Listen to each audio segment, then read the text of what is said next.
ونصلي على رسوله الكريم أما بعد فأعوذ بالله من الشيطان الرجيم بسم الله الرحمن الرحيم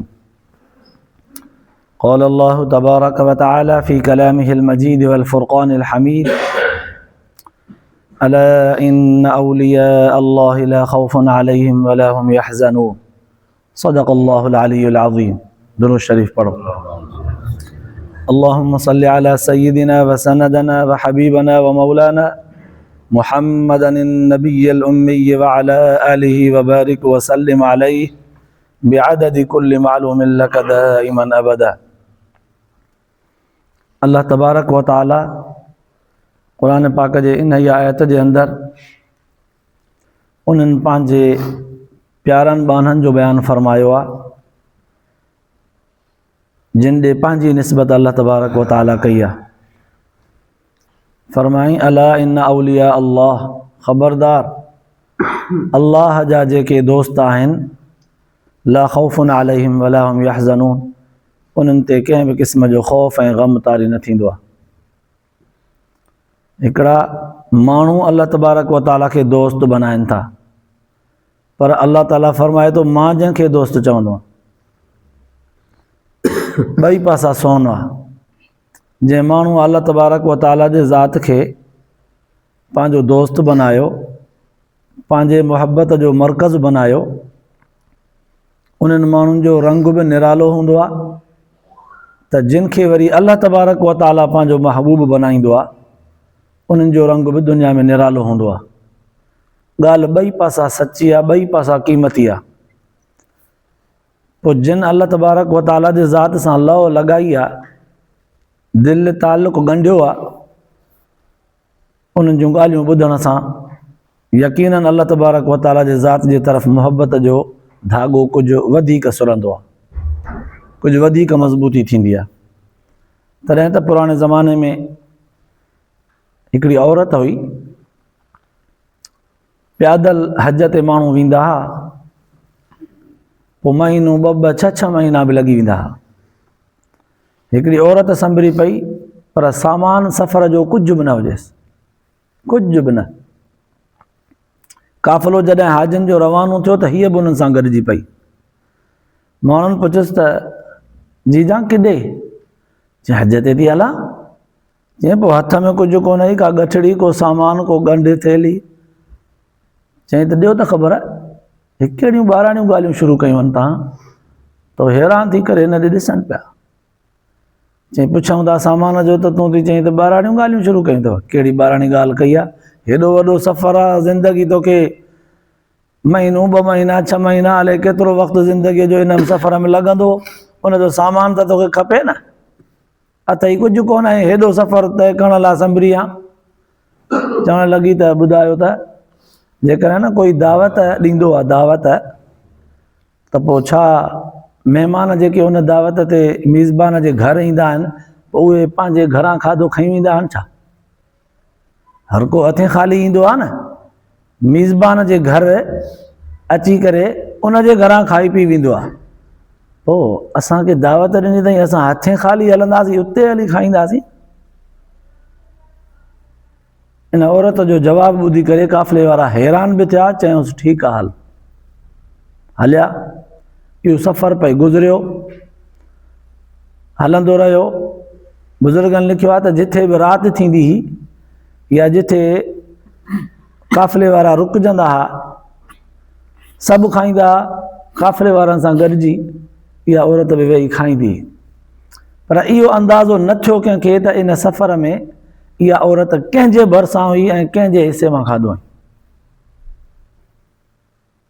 अल्लाह तबारक व ताला ईअं उनखे खारायो चलो जॾहिं लिखण वारे बुज़ुर्ग लिखियो आहे त पथरीली ज़मीनुनि में माना सरज़मीन हरम में जॾहिं असां वेझो पहुतासीं मीकात जे वेझो उते सभिनी तयारी कई एहराम ॿधो पोइ हीअ पुछे पई त किथे आहे मेज़बान जो घर त माण्हुनि हिकिड़ी पहाड़ीअ ते चढ़ी करे काबतुल्लाह शरीफ़ ॾे इशारो करे चयूंसि ओ ओयो अथई असांजो जेको मेज़बान आहे असां जंहिंजा महिमान आहियूं इहो अथई उनजो घरु बिना देर उन पहाड़ीअ तां लही करे हली वई।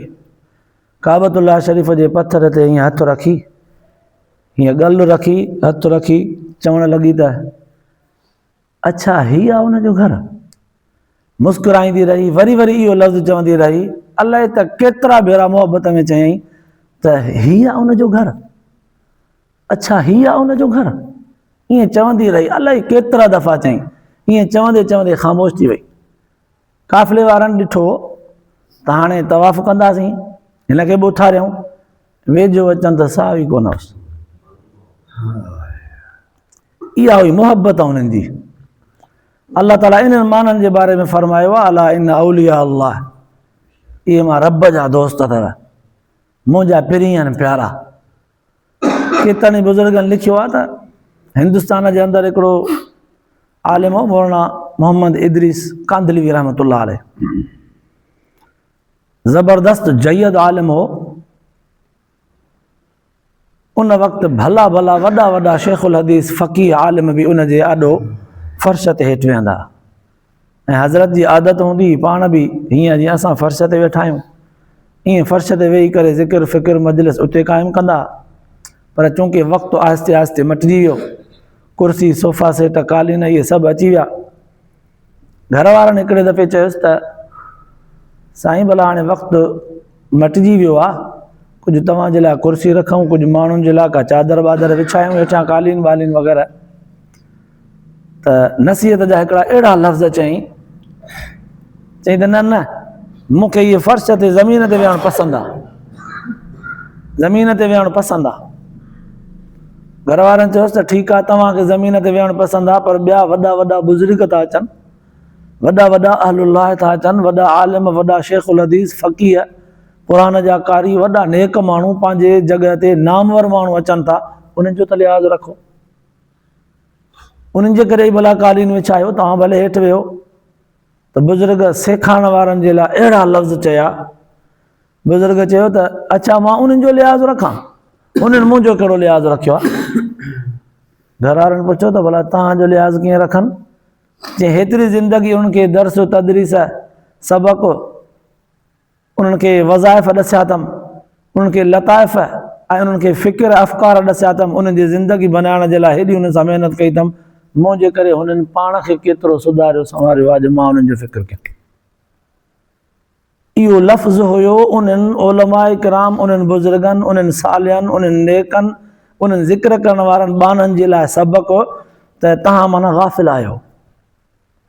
हीअं तव्हांखे सिधो सऊं नथो चवां त तव्हां गाफ़िल आहियो, तव्हांजो तवजो न आहे, तव्हांजी ज़िंदगीअ में तब्दीली नज़र नथी अचे, ईअं खणी नथो चवां। घर वारनि खे ईअं चऊं त उन्हनि कहिड़ो ख़्यालु कयो आहे जो मां ख़्यालु कयां। माना नसीहत करण में बि एॾो उन्हनि जो एहतियात हो जो उन्हनि खे साम्हूं न चवंदा हुआ त तव्हां बेअमल हो, तव्हां अमल कोन था कयो, तव्हां गाफ़िल आहियो। अल्हम्दुलिल्लाह असां वटि त बहितरीनु अमल आहे, मां खणी अहिड़ा लफ़्ज़ कोन थो चवां, अलाह ताला माफ़ फरमाए, पर एॾा वॾा लफ़्ज़ फरमायूं। ॿिए हिकिड़े बुज़ुर्ग लिखियो आहे त जॾहिं कंहिं आलिम जे, कंहिं सालिह जे, कंहिं बुज़ुर्ग जे, कंहिं क़ुरान वारे जे मजलिस में वेहिजे त हमेशह इहो जज़्बो रखी वेहिजे त हितां मूंखे जेका ख़ुदा करे का अहिड़ी ॻाल्हि मिले जंहिंखे चंबड़ा त मुंहिंजी ज़िंदगी ठरी वञे, मुंहिंजी ज़िंदगीअ जो नक्शो मटिजी वञे। अमल जे लाइ आतियो हुजे, इंतज़ार में हुजे, ख़ुदा करे को अहिड़ो को सबक़ु मिले त बसि उनखे चंबड़ी पवां, ज़िंदगी संवारियां। असां केॾा गाफ़िल हूंदा आहियूं। कंहिं बुज़ुर्ग जे बारे में ईंदो आहे त पंहिंजी ज़मीन हुयसि, पोइ उन ज़मीन ते हर बि पाण खाईंदो हो, पर वुज़ूअ सां, ॿिज बि पाण छटींदो हो, ॾांद बि पाण हर पंहिंजारी जोटींदो हो, पर वुज़ूअ सां, लाबारो बि वुज़ूअ सां, वरी गाहु बि वुज़ूअ सां, वरी वावर अन्न ऐं बोहजी उहा बि वुज़ूअ सां, वरी अन्न खणी अचे घर उहो बि वुज़ूअ सां, घर वारा हुनखे जंड में पीअंदा उहो बि वुज़ूअ सां, वरी ॻोहींदा बि वुज़ूअ सां, पचाईंदा बि वुज़ूअ सां, पोइ खणी अचण वारो ख़ानकाह ते फ़क़ीरनि खे मानी खाराईंदो उहो बि वुज़ूअ सां, विरहाइण वारो बि वुज़ूअ सां। हाणे जॾहिं मानी लॻी वई दस्तरखाने ते तॾहिं हुन बुज़ुर्ग अची करे चयो त अदा तव्हांजे आॾो जेका मानी पई आहे ख़बर अथव इहा कीअं पहुती आहे?